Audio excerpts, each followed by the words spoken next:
Hello students, welcome to my YouTube channel. आज हम discuss करने वाले variation of resistance with temperature. ये करंट इलेक्ट्रिसिटी का कंटिन्यूशन है।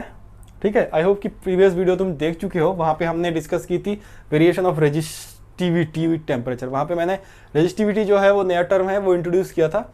ठीक है, उस वीडियो में मैंने कुछ होमवर्क भी दिया था, कुछ प्रॉब्लम्स थे, तो आई होप कि वो तुम समझ चुके हो, कर पा रहे हो, है ना। कर नहीं पा रहे हो ना तो मुझे कमेंट में ज़रूर बताना। वैसे तो कोई रिप्लाई मिलता नहीं है तुमसे, बताते भी नहीं हो। 2-3 स्टूडेंट्स ही है जो रिप्लाई करते हैं। चलो इसको स्टार्ट करते हैं। यहाँ पे हम variation of resistance with temperature देखेंगे। देखो, अगर तुम प्रीवियस वीडियो तुमने देख लिया ना, तो ऐसा है कि वहाँ से तुम्हें ये पता चल रहा है कि जो टेम्परेचर है ना, जो टेम्परेचर है उसको अगर तुम इंक्रीज कर रहे हो तो उसके साथ साथ जो रेजिस्टेंस है वो भी इंक्रीज कर जाएगा। वो पिछले वीडियो में मैंने बता दिया, रेजिस्टिविटी तो इंक्रीज करेगा ही और रेजिस्टेंस भी इंक्रीज करेगा। वैसे तुम्हें पता भी है R = ρL/A होता है ना। ओम्स लॉ भी मैंने पढ़ाया था, वहां पे भी मैंने बार बार मेंशन की थी कि टेम्परेचर एक इंपॉर्टेंट फैक्टर है यहाँ पे, है ना। तो रेजिस्टिविटी अगर इंक्रीज कर रहा है तो उसके साथ साथ रेजिस्टेंस भी इंक्रीज कर जाएगा। वैसे कॉज ऑफ रेजिस्टेंस क्या होता है तुम्हें पता है? कॉज ऑफ रेजिस्टेंस होता है कोलिशन बिटवीन किस किस के साथ? इलेक्ट्रॉन के साथ, जो इलेक्ट्रॉन ड्रिफ्ट कर रहा है ना, उसके साथ। किसका? जो एटॉम्स और आयंस होते हैं उसका।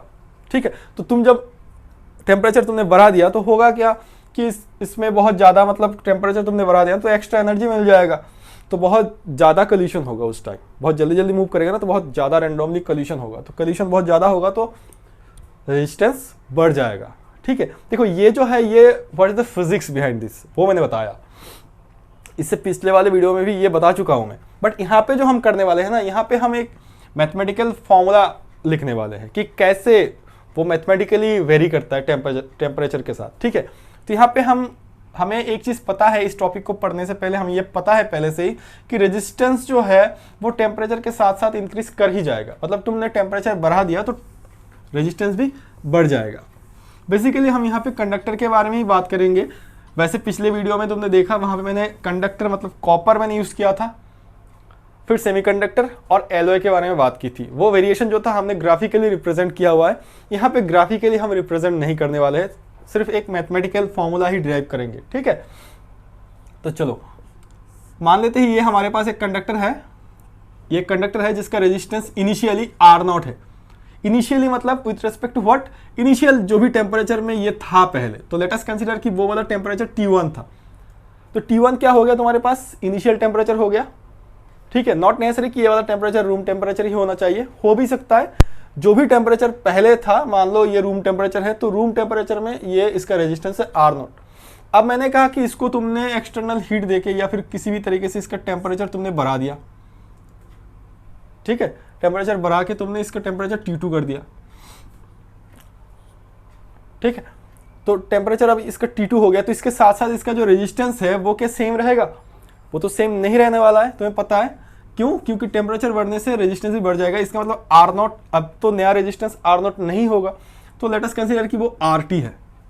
ठीक है, तो ये चारों फिजिकल क्वांटिटीज क्लियर है। R0 क्या है? इनिशियल रेजिस्टेंस है। इनिशियल मतलब किसके रेस्पेक्ट में? टेम्परेचर के रेस्पेक्ट में। पहले जो भी टेम्परेचर था उस टेम्परेचर में इसका रेजिस्टेंस था R0। फिर तुमने टेम्परेचर बढ़ा के T2 कर दिया, उस टाइम इसका रेजिस्टेंस चेंज हो गया, क्योंकि हमें पहले से ही पता था कि टेम्परेचर इंक्रीज करने से रेजिस्टेंस इंक्रीज होता है। ठीक है, तो अब देखो यहां पे राइजिंग टेम्परेचर कितना हुआ? राइजिंग टेम्परेचर हुआ T2 - T1, इसको मैं ΔT करके लिख सकता हूं। ठीक है, फिर ये देखो चेंज इन रेजिस्टेंस कितना हुआ? RT - R0। ठीक है, क्लियर है? तो सिंपल सा चीज़ें दिखाई दे रहा है। यहाँ पे T2 था, यहाँ पे T1 है, तो राइजिंग टेम्परेचर इतना हुआ ΔT, change in resistance RT - R0। ठीक है, देखो अब देखो जो मैं लिख रहा हूँ, एक्सपेरिमेंटली ये देखा गया जो चेंज इन रेजिस्टेंस है, मतलब RT - R0 है, जो चेंज इन रेजिस्टेंस है is directly proportional to the initial resistance. तो चेंज इन रेजिस्टेंस है वो directly proportional to the initial resistance, also directly proportional to the rising temperature. ठीक है, तो कितना चेंज होगा इसके वैल्यू के ऊपर डिपेंड कर रहा है, ऑब्वियसली करेगा। ये ज़्यादा होगा कि कम होगा, अकॉर्डिंगली ये चेंज होगा, है ना। ये ज़्यादा होगा कि कम होगा इसके ऊपर डिपेंड करेगा ना ये चेंज। है ना। फिर टेम्परेचर बढ़ रहा है कि घट रहा है, इसके ऊपर भी ये वाला चेंज डिपेंड करेगा। समझ में आ रहा है ना। वैसे ये वाला चीज़ कोई नया चीज़ है नहीं। देखो ये जो है ना, फर्स्ट ईयर में जो थर्मल एक्सपेंशन तुमने पढ़ा था ना, थर्मल प्रॉपर्टीज ऑफ मैटर, जहाँ पे तुमने लीनियर, सुपरफिशियल और क्यूबिकल एक्सपेंशन पढ़े थे, वहाँ पे भी ऐसा ही था। तब रेजिस्टेंस नहीं था, तब लेंथ था लीनियर के लिए, सुपरफिशियल के लिए तुम्हारे पास सरफेस एरिया था, वॉल्यूम के लिए तुम्हारे पास वॉल्यूम था ऑब्जेक्ट का। बट यहाँ पे रेजिस्टेंस है, सेम है, ठीक है।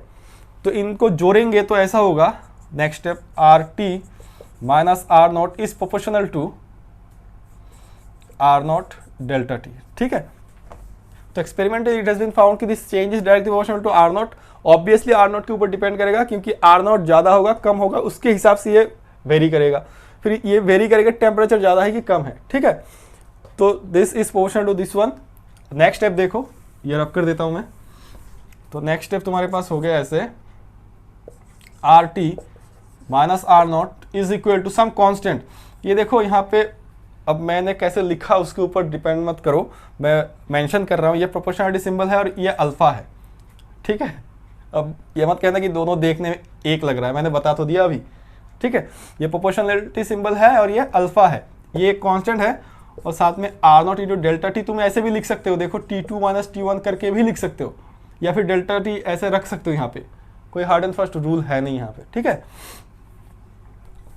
तो मैंने इंटेंशनली ऐसे रखा, नेक्स्ट स्टेप में ऐसे नहीं रखूंगा। तो इस हिसाब से यहाँ से अगर तुम अल्फा लिख रहे हो, अल्फा कितना होगा देखो, R T minus R nought by R not delta T. मैंने फिर से इसको डेल्टा टी लिख दिया, ठीक है। तो अल्फा जो है कांस्टेंट है, पहली बात तो अल्फा जो है यहाँ पे एक कांस्टेंट है, कांस्टेंट ऑफ प्रोपोर्शनलिटी है।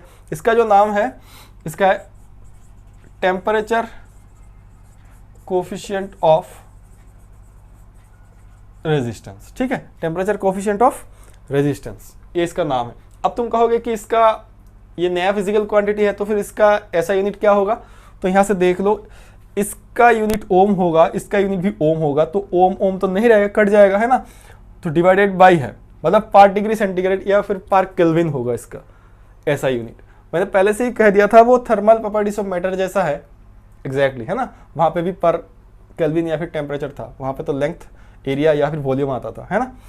इसको डिफाइन कैसे करेंगे, अगर तुम्हें कुछ याद आ रहा है ना उस वाले केस का, थर्मल प्रॉपर्टी ऑफ मैटर का, वहाँ से भी तुमने अल्फा बीटा गामा डिफाइन किया था ना, यहाँ पे भी सेम होगा। तो it is the ratio between the, या फिर ऐसे कहो change in, it is the ratio between the change in resistance per unit original resistance per unit rise in temperature. Ratio between what, या फिर रेशियो बिटवीन पर कह रहे हो तो रेशियो बिटवीन कहने की जरूरत नहीं है। It is the change in resistance per unit original resistance per unit rise in temperature. Ratio कहने की जरूरत है नहीं, क्योंकि पार कह रहे हो ना तुम। तो अल्फा मतलब क्या होगा यहाँ पे, टेम्परेचर कोफिशिएंट ऑफ रेजिस्टेंस, ये कांस्टेंट है। और इसका डेफिनेशन ऐसे कहेंगे कि हम change in resistance per unit original resistance per unit rise in temperature, इसका ऐसा यूनिट क्या होगा, पर डिग्री सेंटीग्रेड या फिर पर केल्विन, ठीक है। तो क्लियर है। तो ऐसे देखो यहाँ से तुम्हारे पास एक रिलेशन आ रहा है कि रेजिस्टेंस जो है वो टेम्परेचर के साथ किस तरीके से वेरी कर रहा है, ठीक है। यहाँ से अगर तुम ऐसे लिखते हो, इसका नेक्स्ट स्टेप यहाँ से कि नया रेजिस्टेंस जो है वो कितना हो रहा है, आर टी इक्वल टू, देखो ये उस साइड चला जाएगा तो आर नॉट हो जाएगा, है ना, ये उस साइड चला गया, प्लस साथ में अल्फा आर नॉट, यहाँ पे डेल्टा टी में लिख देता हूँ, ठीक है। तो नया रेजिस्टेंस जो है वो कैसे वेरी कर रहा है, इसको मिटा दे, अब इसको मिटा देते हैं, चलो।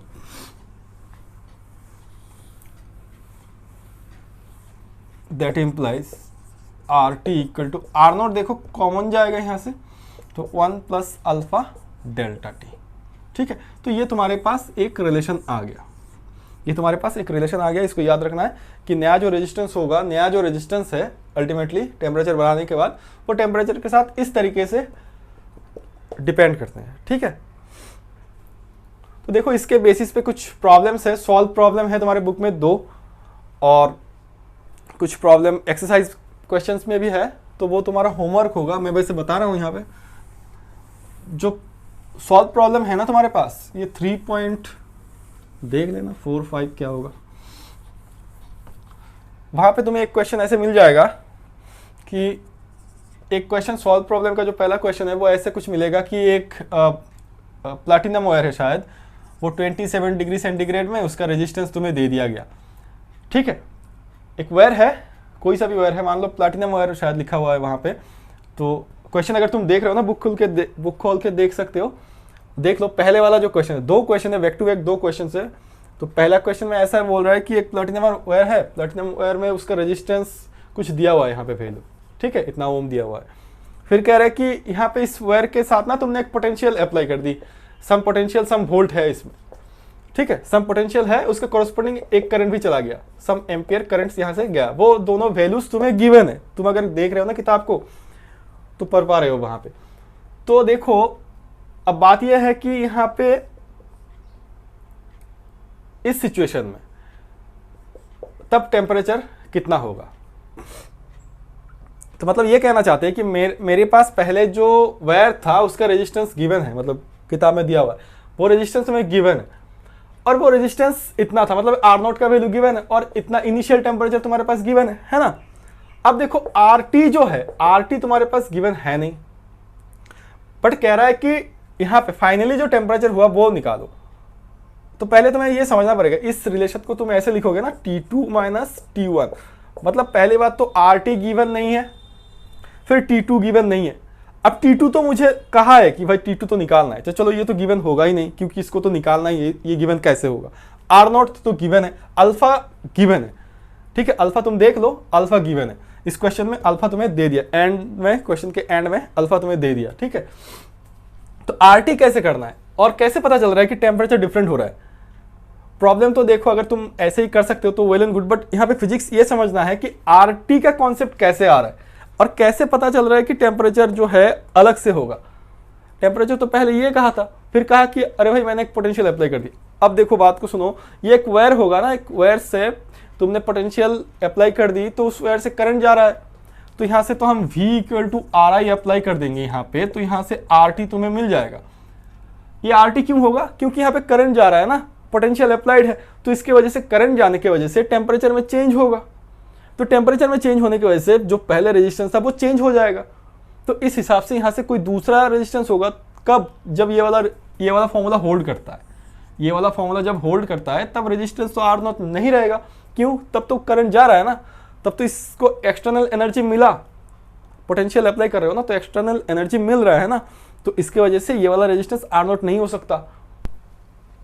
टेम्परेचर इंक्रीज हो रहा है यहाँ पे, है ना, करंट जा रहा है ना इसके साथ साथ, यहाँ से तो करंट नहीं गया, तो तब जो रेजिस्टेंस होगा वो RT होगा। तो अब तुम्हें पता चल गया कि यहाँ से RT का वैल्यू तुम ऐसे निकालोगे, यहाँ से पहले RT का वैल्यू निकालना है तुम्हें, ये गिवन इन्फॉर्मेशन से RT का वैल्यू निकालना है, फिर यहाँ पे पुट कर दोगे, फिर तुम्हारा वैल्यू मिल जाएगा। यहाँ पे कैसे लिखोगे इसको? T2 माइनस T1 करके लिखोगे, T2 निकालना है, तो ये खुद से तुम कर देना, ठीक है। ठीक इस क्वेश्चन का नीचे और एक क्वेश्चन है, उसको भी तुम कर सकते हो, कर लेना। मैं सॉल्व एग्जाम्पल का बात कर रहा हूँ अभी, सॉल्व एग्जाम्पल, ठीक है। इसके बाद जो प्रॉब्लम है ना, वहां पे तुम्हें बस एक चीज याद रखना है कि आइस पॉइंट कह रहा होगा वो 0 डिग्री सेंटीग्रेड होगा, और फिर स्टीम कह रहा होगा वो 100 डिग्री सेंटीग्रेड होगा, ठीक है। तो ये याद रखे करना, मतलब ये अगर T1 है, ये T2 है, फिर देखना उसको फिर से एक बार इंसर्ट किया हुआ है और एक हॉट बाथ में, ठीक है। इन दोनों के साथ पहले रिलेशन होगा, फिर आइस के साथ हॉट बाथ वाला और एक रिलेशन होगा। अब मैं क्या कह रहा हूँ ये तुम्हें अगर समझ में नहीं आ रहा ना, तुम क्वेश्चन पढ़ो, तुम्हें खुद ब खुद समझ में आ जाएगा, क्योंकि मैं तो यहाँ पे क्वेश्चन लेके नहीं बैठा हूँ, या फिर मैं ऊपर यहाँ पे क्वेश्चन देने वाला हूँ नहीं, ऐसा एडिट नहीं करता मैं, तो तुम किताब से तुम देख लोगे। चलो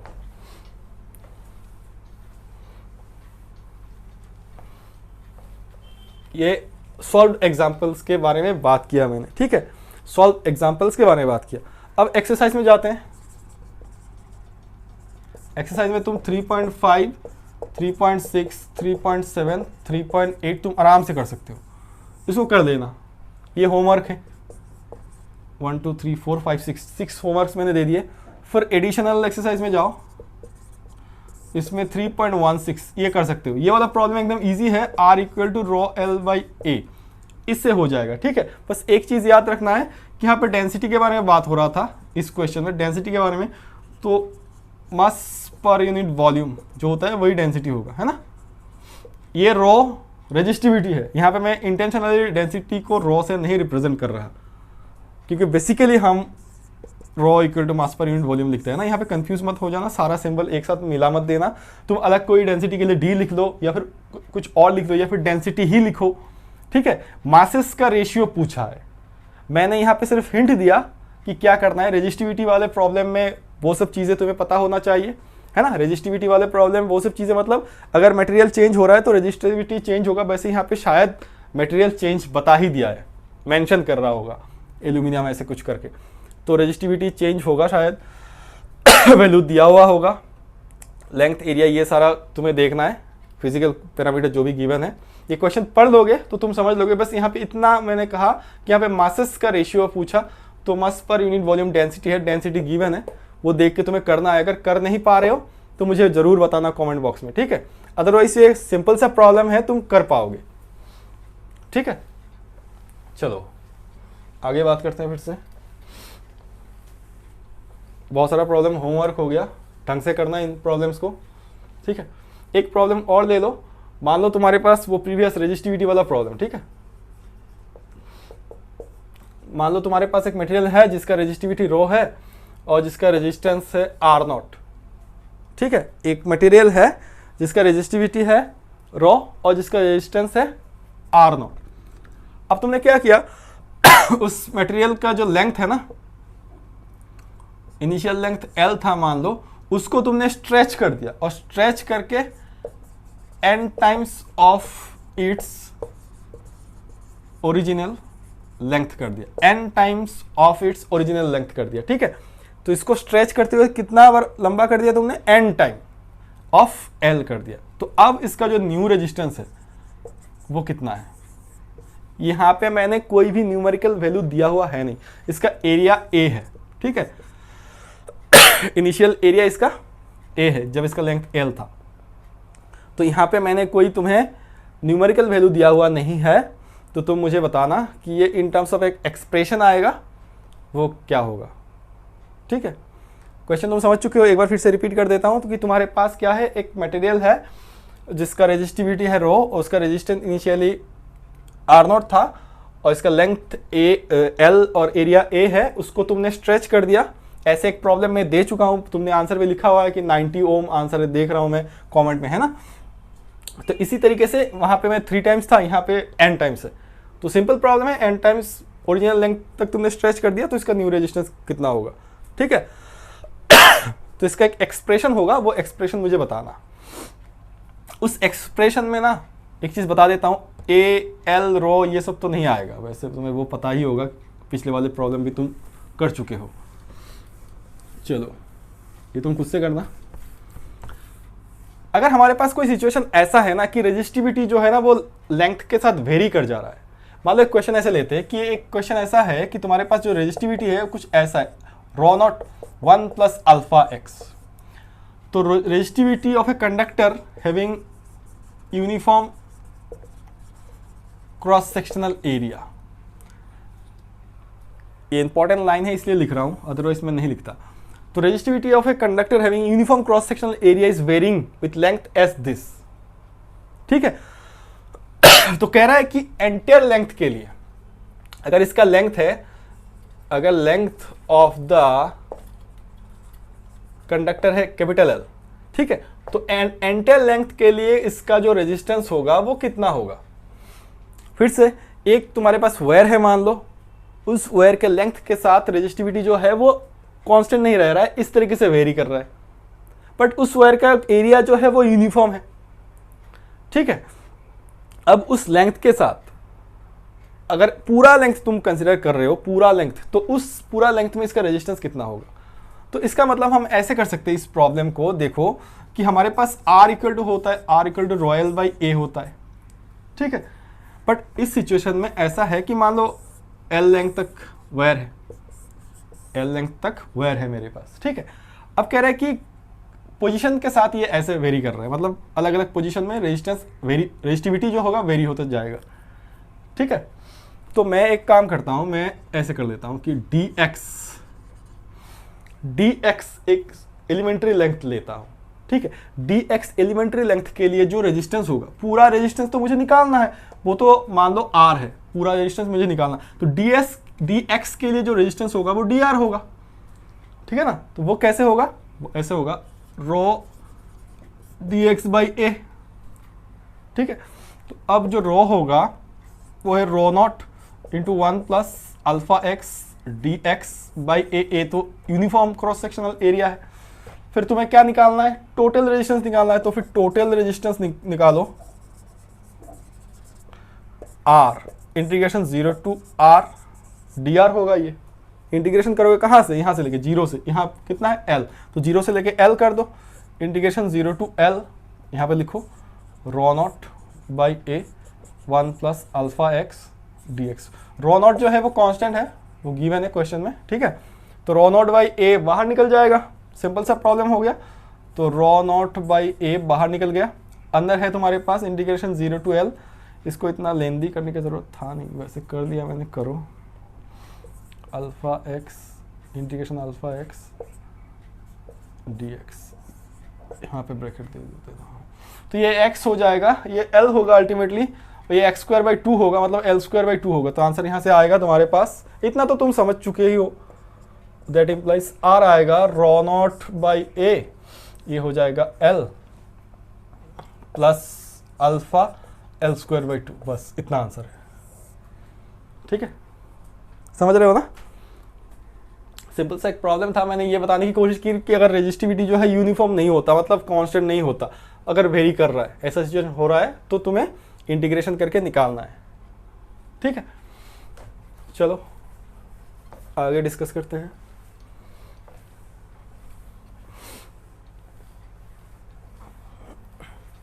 चलो और एक प्रॉब्लम देता हूं, तुम खुद से करना। मान लो कि टू डिफरेंट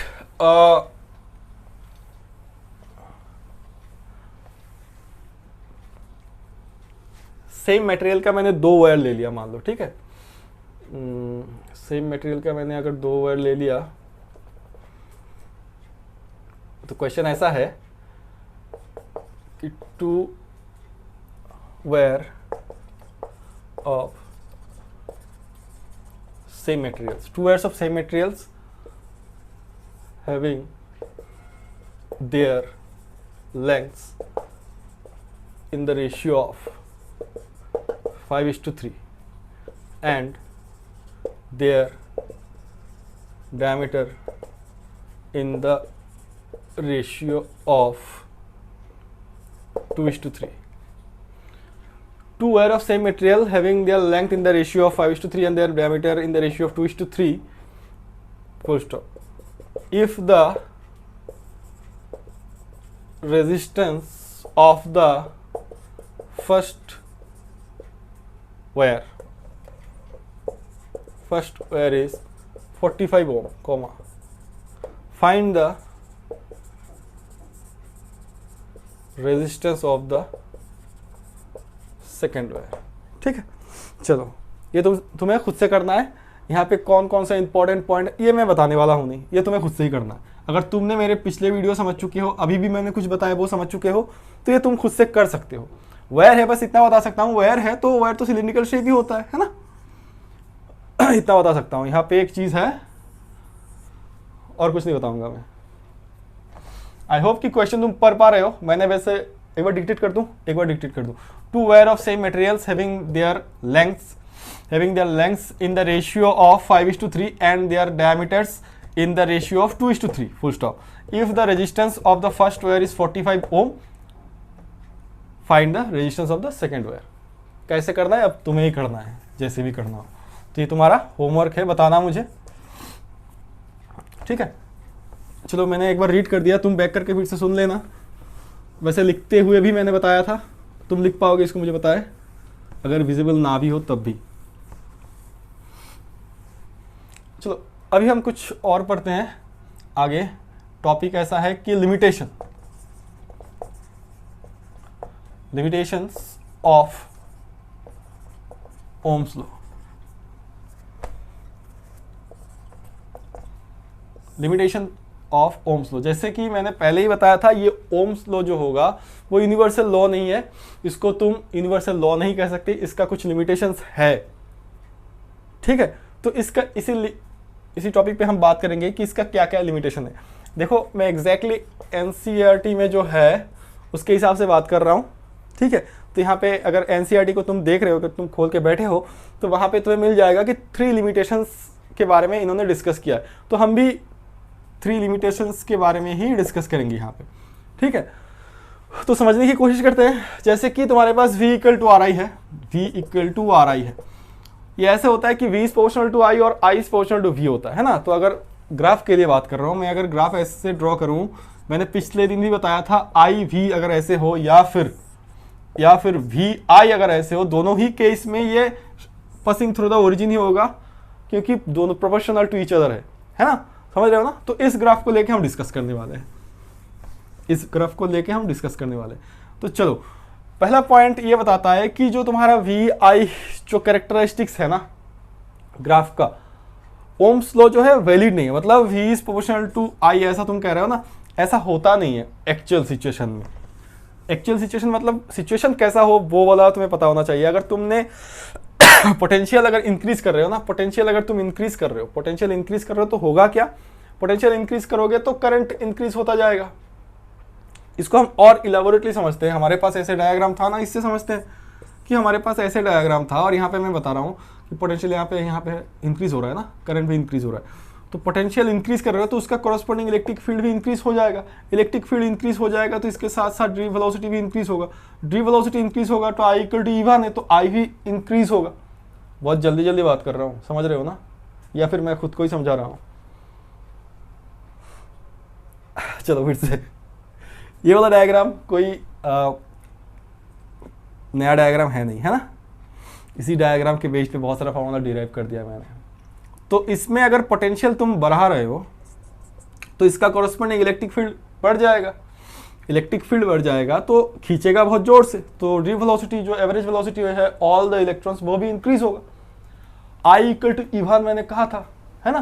तो I भी इंक्रीज होगा, V भी इंक्रीज हो रहा है, तो अल्टीमेटली I इंक्रीज हो रहा है। अब देखो I अगर इंक्रीज हो रहा है तो इसका मतलब क्या है कि इलेक्ट्रॉन में जो कलीशन होगा वो भी इंक्रीज हो रहा है। मतलब इन टर्म्स ऑफ ऐसे बात कर, इन टर्म्स ऑफ रेजिस्टेंस बात करें, I बहुत ज्यादा अगर चार्ज मूव कर रहा होगा ना, उसके कॉरस्पॉन्डिंग करंट जा रहा है ना, इलेक्ट्रॉन चार्ज है नेगेटिव चार्ज, उसका कॉरस्पॉन्डिंग करंट जा रहा है, तो अल्टीमेटली होगा कि इसमें बहुत ज्यादा हीट होगा। समझ रहे हो ना। ये इस कलीशन रेजिस्टेंस मतलब क्या होता है, ये कलीशन तो होगा ना, इस कलीशन की वजह से तो बहुत एनर्जी होगा ना, जो एनर्जी रिलीज होगा वो तो हीट एनर्जी होगा।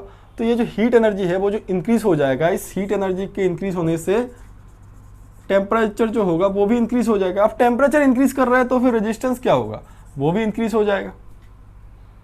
समझ रहे हो ना, टोटली इंटरलिंक्ड है। अगर तुम एनसीईआरटी को देख रहे हो खोल के तो एक आधा सा सेंटेंस मिलेगा, आधा सा सेंटेंस, तो उसी को मैं एक्सप्लेन कर रहा हूँ।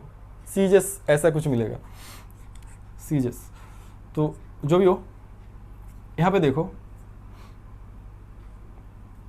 कि पोटेंशियल तुमने इंक्रीज किया, इस ग्राफ को एक्सप्लेन कर रहा हूँ। पोटेंशियल बढ़ा रहे हो ना, पोटेंशियल इंक्रीज किया, कॉरस्पॉन्डिंग इलेक्ट्रिक फील्ड बढ़ गया, उसके कॉरस्पॉन्डिंग ड्री वेलोसिटी बढ़ गया।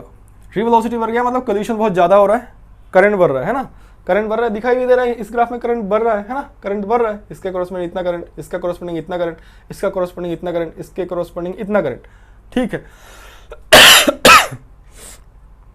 तो कल्यूशन बढ़ने की वजह से क्या हुआ, हीट एनर्जी में कन्वर्ट हो गया। तो हीट एनर्जी जो हो रहा है यहाँ पे इंक्रीज, हीट के कॉरस्पॉन्डिंग जो टेम्परेचर है वो बढ़ रहा है। अगर टेम्परेचर बढ़ रहा है, अभी अभी हमने जाना कि रेजिस्टेंस बढ़ जाएगा। अगर रेजिस्टेंस बढ़ रहा है, अगर रेजिस्टेंस बढ़ रहा है तो मतलब फ्लो ऑफ इलेक्ट्रॉन में दिक्कत हो रहा है। तो रेजिस्टेंस बढ़ने की वजह से जैसे जैसे तुम पोटेंशियल इंक्रीज करते जा रहे हो, उसके कॉरस्पॉन्डिंग अगर टेम्परेचर बढ़ गया, उसका कॉरस्पॉन्डिंग रेजिस्टेंस बढ़ रहा है, तो अल्टीमेटली होगा क्या कि फ्लो ऑफ इलेक्ट्रॉन जिसके वजह से करंट जा रहा है उसमें दिक्कत आ रहा है। तो ये थोड़ा सा ऐसे हो जाएगा, शिफ्टेड हो जाएगा। एक्चुअली जाना था ऐसे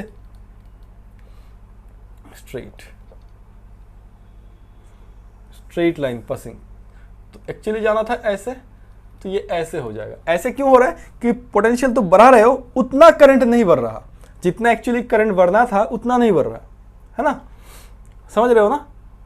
तो ये ऐसे बैंड हो जाएगा। अब तुम कहते हो ओम्स लॉ में कि प्रोपोर्शनल है। अब देख रहे हो कि जैसे जैसे मैं पोटेंशियल बढ़ाया कंडक्टर के केस में तो वहां पे ऐसे हुआ नहीं, प्रोपोर्शनलिटी आया नहीं। इसका मतलब जो है ये वैलिड नहीं होता। सर्टेन पोटेंशियल के बाद इसमें क्या हो जाता है कि इसमें हीट जो है बढ़ जाता है, हीट के कॉरस्पॉन्डिंग जो टेम्परेचर है वो बढ़ जाएगा। हीट एनर्जी बढ़ गया तो टेम्परेचर बढ़ गया, उसका कॉरस्पॉन्डिंग रेजिस्टेंस बढ़ गया, रेजिस्टेंस बढ़ गया तो फ्लो ऑफ इलेक्ट्रॉन में रेजिस्ट कर रहा है ये, है ना। तो अल्टीमेटली करंट जो होगा उतना इंक्रीज नहीं कर पा रहा है जितना तुम पोटेंशियल को इंक्रीज कर रहे हो। अल्टीमेटली ये ऐसे शिफ्ट हो गया, होना चाहिए स्ट्रेट, समझ रहे हो ना। तो ये तुम्हारा एक्सप्लेनेशन है पहले पॉइंट का, क्लियर है। चलो तो इससे इस पहले पॉइंट से ये क्लियर हो गया कि भाई स्ट्रेट लाइन होना चाहिए था क्योंकि डायरेक्टली प्रोपोर्शनल बोलता है ये ओम्स लॉ, बट यहाँ पे हुआ नहीं। ये पहला पॉइंट है। दूसरा सिचुएशन ये है कि मुझे फिर से उसको बताना पड़ेगा उस मटेरियल के बारे में। दूसरा सिचुएशन ये है कि सेमीकंडक्टर वाला केस। सेमीकंडक्टर के बारे में यहाँ पे भी मैं कुछ नहीं बताऊंगा।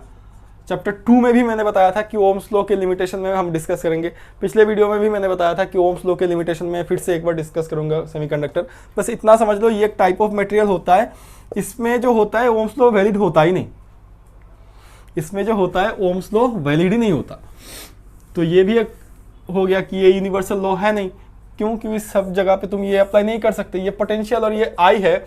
यहाँ पे ऐसा एक्सप्लेनेशन है कि अगर पोटेंशियल तुम्हारे पास यहाँ पे जैसे वेरिएशन होगा, मतलब पॉजिटिव अगर पोटेंशियल रखोगे जैसे वेरिएशन होता है, उसी पॉजिटिव वैल्यू को अगर यहाँ पे लेके आओगे, नेगेटिव पोटेंशियल लेके आओगे तो सेम वेरिएशन होता नहीं। और एग्जैक्टली सेमीकंडक्टर में होता ही ऐसा है कि ये ग्राफ कुछ ऐसे हो जाता है। यहाँ पे ऐसे होता है और नीचे ऐसे होता है, ठीक है। अब एक चीज सुन लो गौर से कि चैप्टर 14 में इस ग्राफ को हमें डिस्कस करना है। अब चैप्टर 3 में इस ग्राफ को मैं डिस्कस करने वाला हूं नहीं, कुछ भी नहीं समझ में आएगा, कुछ भी नहीं समझोगे, क्योंकि सेमीकंडक्टर के बारे में पता नहीं है। बहुत चीज़ है, फॉरवर्ड बायसिंग, बैकवर्ड बायसिंग, ये अब मैं वर्ड में बता रहा हूँ ना, ये तो तुम्हें समझ में नहीं आ रहा कि फॉरवर्ड बायसिंग क्या है सर, पीएन जंक्शन डायोड क्या है, वो तुम्हें समझ में नहीं आएगा। इसलिए तुमको इस ग्राफ को ना बस याद रखना है, ठीक है। इस ग्राफ को सिर्फ याद रखना है अभी के लिए। बट एग्जाम जब तुम दोगे तब तो ये चैप्टर भी खत्म हो जाएगा, तब तुम्हें पता चल जाएगा। फॉर द टाइम बिंग बस इसको याद रखो कि सेमीकंडक्टर के लिए ऐसे वेरिएशन है, ठीक है। यहाँ के बाद ये करीब करीब स्ट्रेट लाइन होता है, बट यहाँ तक स्ट्रेट लाइन नहीं हो रहा है। यहाँ पे देखो थोड़ा सा चेंज हो रहा है, फिर ये अचानक बहुत सारा करंट जा रहा है, ठीक है। तो इस पूरा ग्राफ का यहाँ पे मैं कोई एक्सप्लेनेशन देने वाला नहीं हूँ, बस इतना बता दूंगा कि लिमिटेशन मतलब क्या है। V is proportional to I है, दिखाई दे रहा है यहाँ पे ऐसा कुछ प्रोपोर्शनलिटी सिंबल वाला कुछ ग्राफ हुआ नहीं हुआ, है ना। Straight line passing through the origin नहीं हुआ। तो ये सेकंड पॉइंट है कि भाई सेमीकंडक्टर मटेरियल में भी तुम ये देख रहे हो कि यहाँ पे ऐसे होता है। मतलब डिफरेंट टाइप ऑफ ग्राफ होता है, जैसे होना चाहिए वैसे ग्राफ नहीं होता। थर्ड में तुम्हें ये बता रहा है कि गैलियम आर्सेनाइड ये एक different type of compound semiconductor है, ठीक है। इसमें देखा गया अगर तुमने, अच्छा एक चीज यहाँ पे मेंशन कर देता हूँ, यहाँ पे जो करंट है वो मिली एम्पियर में था, यहाँ पे माइक्रो एम्पियर में था। वो भी याद रखना है। एक्चुअली सेमीकंडक्टर है ना, ये जो ग्राफ मैंने ड्रॉ किया ना, ये याद रखना है, ये करंट, ये पोटेंशियल, ठीक है। तो ये तुम्हें याद रखना है, ये मिली एम्पियर में है, ये माइक्रो एम्पियर में है। वैसे किताबें मिल जाएगा ऐसे। अब देखो यहाँ पे ये बता रहा है कि इसका जो IV कैरेक्टरिस्टिक्स होता है या फिर VI कैरेक्टरिस्टिक्स, जो भी कहो तुम, इसका जो कैरेक्टरिस्टिक्स होता है ना थोड़ा डिफरेंट होता है। इसमें कुछ ऐसे होता है, ऐसे कुछ ग्राफ होगा, ठीक है। तो पहली बात तो ये प्रोपोर्शनलिटी फॉलो कर ही नहीं रहा। बट इस पॉइंट में ये कहना चाहता है कि इस पॉइंट में जो VI ग्राफ है वो यूनिक नहीं है। अब तुम कहो यूनिकनेस क्या है सर? इसमें देखा गया कि गैलियम आर्सेनाइड के लिए, इस मटेरियल के लिए अगर तुम VI कैरेक्टरिस्टिक्स ड्रॉ करोगे, ये जो मटेरियल है ये सेमीकंडक्टर ही है, कंपाउंड सेमीकंडक्टर, ठीक है। इस मटेरियल के लिए अगर तुम VI ग्राफ ड्रॉ करोगे तो कुछ ऐसा मिलेगा। और कह रहा है कि ये वी आई ग्राफ यूनिक नहीं होता। क्यों नहीं होता? मान लो यहाँ पे एक पॉइंट लेते हैं, ऐसे ले लेते हैं तो अच्छी तरीके से समझ में आया। यहाँ पे एक पॉइंट ले लेते हैं, इसका कॉरस्पॉन्डिंग पोटेंशियल ये है। यहाँ पे एक पॉइंट ले लेते हैं, ये जो इसका कॉरस्पॉन्डिंग पोटेंशियल अलग होगा। ये अगर V1 है तो इसका पोटेंशियल तो अलग होगा ना, ऐसे पोटेंशियल बढ़ा रहे हो, है ना। बट इस पॉइंट के कॉरस्पॉन्डिंग जो करंट है वो I1 है, इस पॉइंट के कॉरस्पॉन्डिंग करंट भी I1 ही है। मतलब तुम्हें यूनिक वैल्यू नहीं मिल रहा है, तुम्हें देखो सेम वैल्यू ऑफ करंट तुम्हें दो डिफरेंट पोटेंशियल मिल रहा है, ऐसा कुछ बताया ही नहीं ओम्स लॉ ने। वैसे भी तुम समझ रहे हो कि ये तो सर प्रोपोर्शनलिटी है नहीं, V is proportional to I वाला पासिंग थ्रू द ओरिजिन वाला है ही नहीं।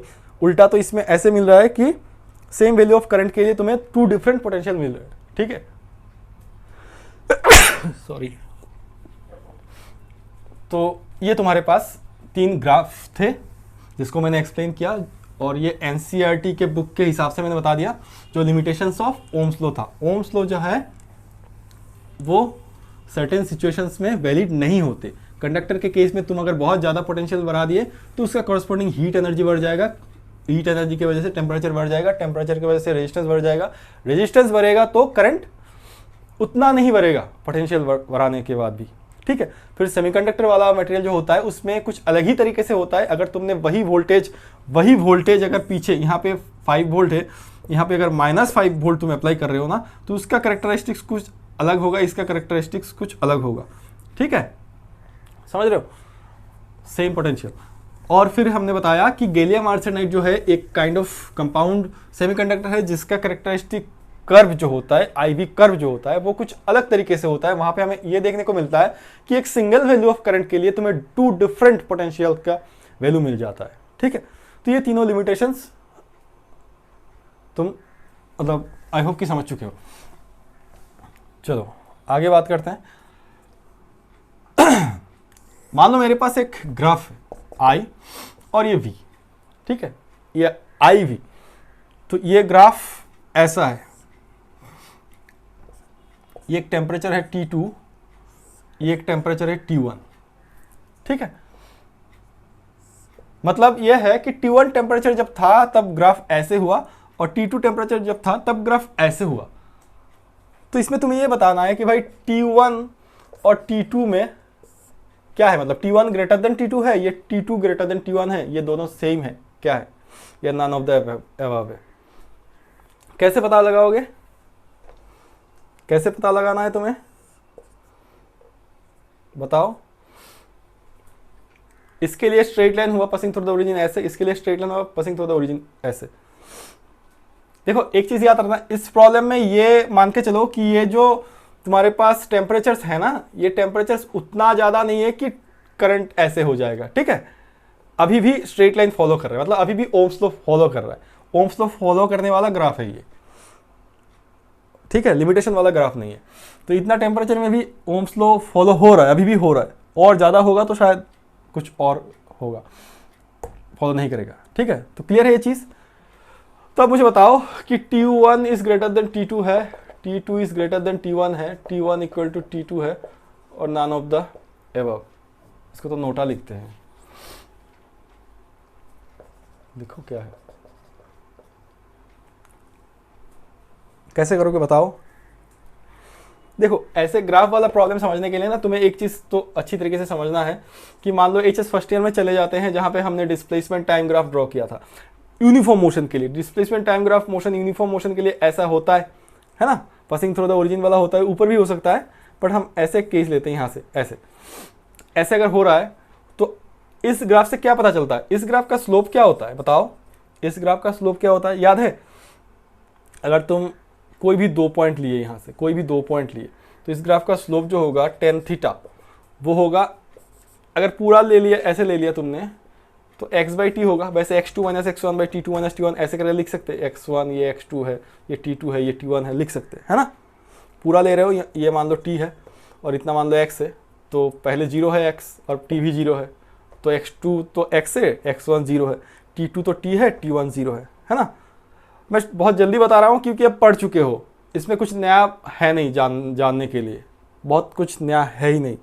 तो मैं ये बताना चाहता हूँ कि इस ग्राफ से मतलब अगर मेरे पास डिस्प्लेसमेंट टाइम ग्राफ होता है यूनिफॉर्म मोशन के लिए, तो इस ग्राफ का जो स्लोप होता है वो दिस बाय दैट होता है। ठीक है, क्लियर है? अब मुझे ये बताओ कि डिस्प्लेसमेंट टाइम ग्राफ मेरे पास है ऐसे, डिस्प्लेसमेंट टाइम ग्राफ मेरे पास ऐसे है एक, और एक ग्राफ है ऐसे। इसमें मैं अगर पूछूं कि किसका वेलोसिटी ज़्यादा है, तो तुम कहोगे कि सर इसका ए है ये और ये बी ऑब्जेक्ट है, ए का वेलोसिटी ज़्यादा है। मैं पूछूंगा क्यों? क्योंकि देखो सर, ये इस टाइम पे यहाँ पे है, ये इस टाइम पे यहाँ पे, इस टाइम पे ये इतना डिस्टेंस कवर किया, इस टाइम पे ये इतना डिस्टेंस कवर किया, है ना, बहुत ज़्यादा डिस्टेंस कवर कर रहा है, बहुत ज़्यादा डिस्टेंस कवर कर रहा है, मतलब ये वैल्यू जो है इंक्रीज कर रहा है with the passage of time, बहुत ही शॉर्ट स्पैन ऑफ टाइम में, है ना। किसके लिए? ए के लिए। बी के लिए इतना इंक्रीज नहीं कर रहा है, डिस्टेंस बहुत ज़्यादा हो नहीं रहा है। क्लियर है? इस ग्राफ में आ जाते हैं। पहले बात तो ये ग्राफ अगर ऐसे होता भी आई होता, अगर, वैसे क्वेश्चन तो ये है, क्वेश्चन ये वाला है नहीं, फिर भी मैं कह रहा हूँ ये ग्राफ अगर वी आई वाला होता और ऐसे होता, इसको छोड़ देते हैं, ऐसे होता, सिर्फ कोई टेम्परेचर नहीं, ऐसे होता, तो हम ऐसे कह सकते हैं कि भाई वी बाई आई जो होगा वो टेन थीटा होगा और वो स्लोप ऑफ द ग्राफ होगा। बट वी बाई आई तो आर होता है ना, V by I tan theta होगा, वही स्लोप ऑफ द ग्राफ होगा, बट वी बाई आई तो आर होता है। क्लियर? बट यहां पे देखो आई बाई वी है, पहली बात, और टू डिफरेंट टेम्परेचर का ग्राफ है। अब एक चीज पता चल रहा है कि यहां पे इस केस में क्या हो रहा है, इस केस में तो करंट बहुत ज्यादा इंक्रीज हो रहा है ना। क्लियर है? इस केस में तो करंट बहुत ज्यादा इंक्रीज हो रहा है। अगर मेरे पास करंट बहुत ज्यादा इंक्रीज हो रहा है ऐसे केस में, अब तुम ऐसे देखो इसको, ये वाला केस तो क्लियर हो गया ना। अब इसको देखो, ये वाला केस भी आई होप कि क्लियर है। नीचे जो बताया मैंने उल्टा ड्रॉ करके दिखाया कि v बाई आई अगर ग्राफ होता, v यहाँ पे होता, आई यहाँ पे होता, तो v बाई आई तब टेन थीटा होता। इसमें ग्राफ ऐसे है तो इस केस में टेन थीटा क्या होगा, इस केस में टेन थीटा, मतलब टेन थीटा जो होगा वो टेन थीटा से मुझे मतलब नहीं है, वैसे इसमें 1 by R equal to I by V होगा, है ना। आई बाई वी जो होगा वो क्या होगा, टेन थीटा होगा, स्लोप होगा, बट आई बाई वी तो 1 बाई आर होगा, v equal to R I होता है ना, v इक्वल टू तो आर आई होता है। ठीक है, फिर से बता रहा हूं, यहां पे अगर मेरे पास v होता, यहां पे i होता, ग्राफ ऐसे होता, तब तो हम कह सकते हैं कि v बाई आई जो होता है वो स्लोप होगा, वही टेन थीटा होगा, वही r होगा। ठीक है, अब बात को समझो। अगर मेरे पास i बहुत ज्यादा इंक्रीज कर रहा है, किस में बहुत ज्यादा i इंक्रीज कर रहा है, इसमें या इसमें? मान लो ये a है, ये b है, a में इंक्रीज कर रहा है, तो a में अगर इंक्रीज कर रहा है तो r तो डिक्रीज हो रहा है। a में अगर i इंक्रीज ज्यादा हो रहा है, ठीक है, तो उसका कॉरस्पॉन्डिंग r डिक्रीज हो रहा है, डायरेक्टली प्रोपोर्शनल तो है ही नहीं, है ना। तो इसमें तुम ये कहना चाहते हो कि भाई इसमें जो रेजिस्टेंस होगा, इसमें इस टेम्परेचर में जो रेजिस्टेंस होगा और इस टेम्परेचर में जो रेजिस्टेंस होगा वो कैसे होगा, इसमें r 1 by R equal to I by V, slope इस केस में r होगा क्योंकि v बाई आर है, i है, यहां पे i बाई वी है तो 1 बाई आर होगा, तो i ज्यादा है तो r कम है, i कम है तो r ज्यादा होगा। अब देखो यहाँ पे क्या है, यहाँ पे ऐसा है कि इस केस में i बहुत ज्यादा इंक्रीज हो रहा है ना। अभी इस चीज को मैंने समझाया तुम्हें डिस्प्लेसमेंट टाइम ग्राफ से कि एक ऑब्जेक्ट है ऐसे जा रहा है, एक ऑब्जेक्ट है ऐसे जा रहा है। तुम कहोगे सर ये बहुत ज्यादा डिस्टेंस कवर कर रहा है, जिसके कॉरस्पॉन्डिंग पोटेंशियल कहाँ से आया, वेलोसिटी ज्यादा है। ठीक है, और ये ऑब्जेक्ट जो है टाइम के साथ साथ बहुत ज़्यादा डिस्टेंस कवर नहीं कर रहा है, इसका डिस्टेंस इसके हिसाब से कम है। ठीक इसी तरीके से इसका करंट इसके हिसाब से कम है।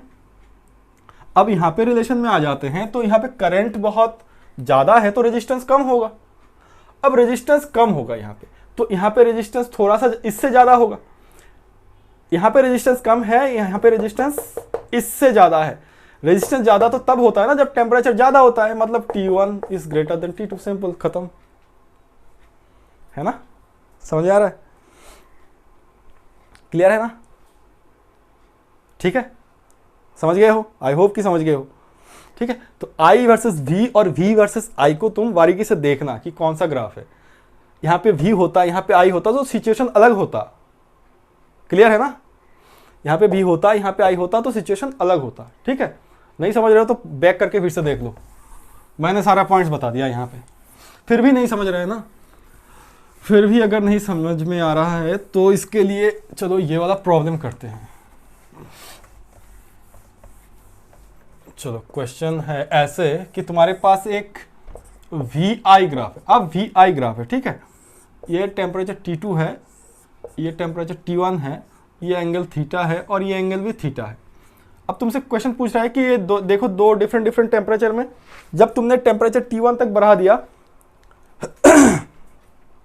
ठीक है, और यहाँ पे टेम्परेचर T2 तक बढ़ा दिया, ठीक है, तो इस सिचुएशन में कह रहा है कि T2 माइनस T1 जो होगा, T2 माइनस T1 जो होगा वो प्रोपोर्शनल टू व्हाट। ठीक है, इस क्वेश्चन में ऐसा है कि इस ग्राफ में ये वाला सिचुएशन है, ये थीटा है, ये भी थीटा है, ये T2 है, ये T1 है। इसमें ये नहीं पूछा, सिंपल सा वो वाला क्वेश्चन जैसे नहीं पूछा कि T1 ग्रेटर देन या T2 ग्रेटर देन, वो पता ही है कि T2 ग्रेटर देन है, इसलिए T2 minus T1 proportional to what ये पूछ रहा है। तो इस प्रॉब्लम को कैसे करेंगे? देखो T1 के लिए, अगर मेरे पास T1 के लिए, T1 मतलब समझ रहे हो ना, T1 कोई टेम्परेचर है, मतलब पहले T1 नहीं था, बाद में T1 हो गया। T2 कोई दूसरा टेम्परेचर है, पहले T1 नहीं था, बाद में तुमने T2 किया, मतलब बाद में इसका रेजिस्टेंस कुछ और होगा, इसमें भी कुछ और होगा। क्लियर है ना ये चीज? बाद में इसका रेजिस्टेंस, मान लो किसी भी कंडक्टर के लिए ग्राफ हो रहा है, कोई भी कंडक्टर है तो इनिशियली इसका कुछ रेजिस्टेंस होता होगा, मान लेते हैं R0। जब इसका टेम्परेचर T1 हुआ तब इसका रेजिस्टेंस RT1 लिखते हैं। उसी कंडक्टर का जब तुमने T2 तक बढ़ा दिया तब इसका रेजिस्टेंस इतना नहीं होगा, कुछ और होगा, है ना? समझ में आ रहा है? ये चीज क्लियर है कि नहीं है? पहले ये ठीक से सोच लो, नहीं तो ये प्रॉब्लम कर नहीं पाओगे। खुद से सोचो, पर मुझसे कहते हो बताने के लिए मैं फिर से बताता हूँ क्या है। ये दो डिफरेंट ग्राफ ड्रॉ कर लिया तुमने, किसी एक कंडक्टर का के लिए तुमने दो डिफरेंट ग्राफ्स, तुमने डिफरेंट टेम्परेचर्स में ये ग्राफ हुआ। पहले टेम्परेचर में ऐसे ग्राफ हो रहा है, तो इसका क्रॉसपोंडिंग इस टेम्परेचर के लिए देखो, पहले तो इसका जो स्लोप होगा वो स्लोप कितना होगा? R होगा। ये जो R होगा वो R क्या R0 होगा? इसके लिए कह रहा हूं, इस टेम्परेचर के लिए। कैसे होगा R0? R0 नहीं होगा, इस टेम्परेचर के लिए कह रहा हूं ना, वो RT होगा, और वही क्या होगा? tan थीटा होगा। और RT क्या होता है? R0 into 1 plus alpha delta T होता है ना? समझ रहे हो? चलो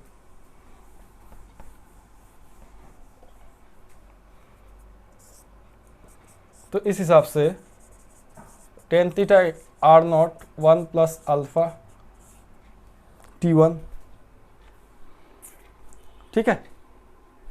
फिर इसके लिए करोगे तो, इसके लिए करोगे तो इसका जो भी स्लोप होगा, देखो इसका स्लोप तो ऐसे निकाल लिया तुमने, इसका स्लोप कैसे निकालोगे? इसका स्लोप तो एक्चुअली ऐसे निकालना है ना, ये वाला एंगल होगा, ये वाला एंगल, ये वाला एंगल होगा, तो ये थीटा है, ये 90 है, तो सिर्फ इतना कितना होगा? 90 माइनस ये थीटा, इस एंगल को छोड़ना है, तो स्लोप होगा tan थीटा, मतलब 90 माइनस थीटा, तो ये तो हो गया cot थीटा। और ये tan थीटा मतलब ये होगा, इसके लिए जो रेजिस्टेंस होगा बाद में, मान लो ये RT1 था, पहले वाला केस में RT1 था, ये RT2 होगा, but cot theta equal to कितना हुआ? तो फिर cot theta equal to RT2 का वैल्यू कैसे लिखेंगे हम? अभी तो हमने मैथमेटिकल ये वाला रिलेशन लिखा ना, R0 into 1 plus alpha delta T को हम T2 लिख रहे हैं यहाँ पे, ठीक है? क्लियर है? ये एक इक्वेशन है तुम्हारे पास और ये दूसरा इक्वेशन है, समझ रहे हो ना? ये एक इक्वेशन है तुम्हारे पास और ये दूसरा इक्वेशन है। क्या पूछ रहा है कि T2 माइनस T1, मतलब इस इक्वेशन से इस इक्वेशन को माइनस करना होगा। देखो अब तो मैथमेटिक्स है, अब तो तुम कर पाओगे, बट ये बताओ कि ये जो मैंने बताया ना, यहाँ पे जो भी बताया वो समझ में आ रहा है कि नहीं आ रहा है? फिर से एक बार कह देते हैं इसको रब करके, क्योंकि ये वाला चीज़ अगर समझ में नहीं आ रहा है ना तो ये सब चीज़ तुम समझ ही नहीं पाओगे। तुम्हारे पास है यहाँ पे V, यहाँ पे है I, ये वाला ग्राफ है T1 और ऐसा एक ग्राफ है T2, ये वाला एंगल थीटा है, ये वाला एंगल भी थीटा है। तो इसके लिए जो एंगल होगा वो तो 90 माइनस थीटा होगा, तो tan ऑफ 90 माइनस थीटा यही स्लोप होगा। इसके लिए जो रेजिस्टेंस होगा वो तो इस टेम्परेचर में जो रेजिस्टेंस है वो RT2। अब इस टेम्परेचर में जो रेजिस्टेंस है वो इनिशियल रेजिस्टेंस के साथ ऐसे रिलेशन रखता है, और इस टेम्परेचर में जो इसके लिए जो स्लोप होगा वो RT1 होगा। इस टेम्परेचर के लिए R0 नहीं हो सकता, इस टेम्परेचर के लिए कुछ दूसरा रेजिस्टेंस होगा, लेट अस कंसीडर कि RT1। वैसे देखो अल्टीमेटली RT1 या T2 से हमें कोई मतलब है ही नहीं इस क्वेश्चन में, हमें स्लोप से tan थीटा से मतलब है। थीटा भी गिवन भी है ना, तो tan theta equal to R theta, ये वाला theta, tan theta equal to R0 into 1 plus alpha delta लिखा मैंने, है ना। tan theta equal to R0 into 1 plus alpha T1। एक चीज़ और बता देता हूँ, यहाँ पे इस क्वेश्चन में ये मान के चल रहा हूँ कि T1 तक राइजिंग टेम्परेचर T1 है, डेल्टा T T1 है। फिर भी अगर तुम मुझे कहते हो कि नहीं सर T1 कैसे होगा, ये ऐसे होना चाहिए T1 माइनस T0। अगर तुम यहाँ पे डेल्टा T के जगह पे T1 माइनस T0, मतलब तुम अगर ये मान के चलते हो कि T0 इनिशियल है, मैं T0 को इनिशियल मानता हूँ, तो भी कुछ नहीं होने वाला, क्योंकि हम इसको माइनस करेंगे ना तो कट जाएगा, तो भी कुछ नहीं होने वाला, क्योंकि यहाँ पे भी तुम ये यही लिखना है, डेल्टा T को लिखना है T2 माइनस इनिशियली कितना था T0, तो ये तो कटेगा ही, क्योंकि माइनस करना है, माइनस है ना यहाँ पे, ठीक है। तो इसको मैं इसलिए ऐसे लिख रहा हूँ कि अल्फा T2 लिख रहा हूँ, अल्फा T1 लिख रहा हूँ। मैंने ऐसे मान के चला कि T1 तक इंक्रीज हुआ, T2 तक इंक्रीज हुआ। फिर भी तुम अगर ऐसे करना चाहते हो तो कर सकते हो, इस जगह पे अगर तुम alpha into T1 minus T0 लिखना चाहते हो, यहाँ पे alpha into T2 minus T0 जहाँ से स्टार्ट किया था, है ना, कट जाएगा। तो चलो जल्दी जल्दी कर लेते हैं इसको, इतना समझ में आ गया होगा। तो अब हमें करना है कि this minus T2 minus T1 पूछा ना, तो this cot theta minus tan theta करना है। तो करो जल्दी जल्दी करो, cot theta minus tan theta equal to, ये R0 कट जाएगा, कटने दो, फिर R0 रहेगा R0 alpha T2 minus T1, बस इसको तो हमें चाहिए, है ना।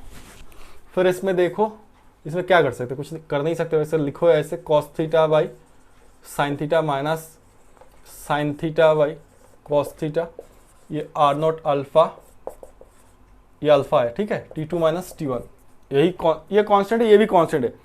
प्रोपोर्शनलिटी के लिए वैसे भी कांस्टेंट रहना ज़रूरी है ना। चलो ये तो कर दिया मैंने।